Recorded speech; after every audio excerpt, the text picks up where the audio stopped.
La Bassanese, libreria di Bassano de Grappa, prosegue con Aperilibro, format che consiste in un incontro con l'autore seguito da un aperitivo offerto dalla libreria. Sabato 1 aprile la libreria ha ospitato l'autrice Lara Lago, giornalista e blogger molto attiva sui social media. Lara ha parlato del suo libro Il peso in avanti, della sua esperienza come ragazza curvy e del fatto di aver imparato di accettare e rispettare il proprio corpo.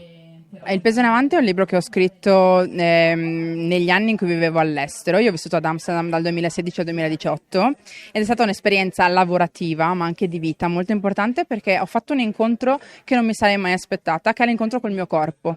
Nel senso che in Italia mi sentivo sempre che il mio corpo di donna grassa non andava bene, dovevo cambiarlo, ero sempre indietro, ero sempre frustrata, eccetera. Nel momento in cui vado all'estero mi rendo conto che un altro tipo di società è possibile e i corpi non vengono più discriminati, e quindi io mi sento che non devo più avere un determinato tipo di corpo per avere una professionalità e per fare un lavoro, ma anzi più io oso e più i miei colleghi e la gente intorno a me mi dà forza. Cioè, faccio carriera, per esempio, no? In ufficio divento direttrice di un canale video di storie di donne da tutto il mondo e il giorno in cui, non so, vado in ufficio con un top con la pancia fuori, i miei capi e i miei colleghi mi dicono sì, vai, questa sei tu, eccetera. E quindi io, abituata alla società italiana, dico cosa sta succedendo esattamente, perché era una cosa a cui non ero assolutamente abituata. Quindi la liberazione dei nostri corpi, la liberazione dello standard di bellezza.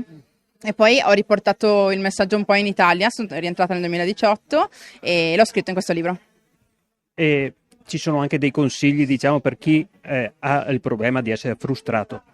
Assolutamente sì, non sono dei consigli diretti, però c'è tutta la mia esperienza. Il libro è autobiografico, proprio racconto proprio tutto quello che mi ha vissuto e secondo me, cioè che mi è successo, tutto quello che ho vissuto, e pagina dopo pagina secondo me si acquisisce un pochino di più sicurezza in se stessi, perché si vede che in qualsiasi modo tu sei esteticamente, puoi essere felice, puoi avere un sacco di amici, puoi avere un bel lavoro, e questa cosa, cioè, racconto la mia esperienza, ma spero sia di ispirazione per tutti.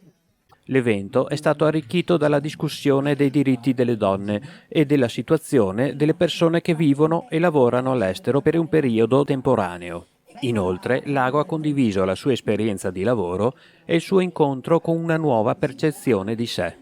Io parlo di body positivity, di grassofobia, cioè il fatto che viviamo in una società che è molto giudicante verso le altre persone. Parlo di diritti delle donne sicuramente, perché questa cosa in realtà è una sottocategoria, no? dei diritti e tutto il discorso del sessismo. Mi occupo anche un po' di diritti in generale, cioè quello che io penso è che i diritti non sono una coperta che a un certo punto viene troppo corta e se la tiri troppo su ti si scoprono i piedi. È una cosa molto più ampia, e più diritti per me e più diritti per tutti, e quindi è importante portare avanti questo messaggio.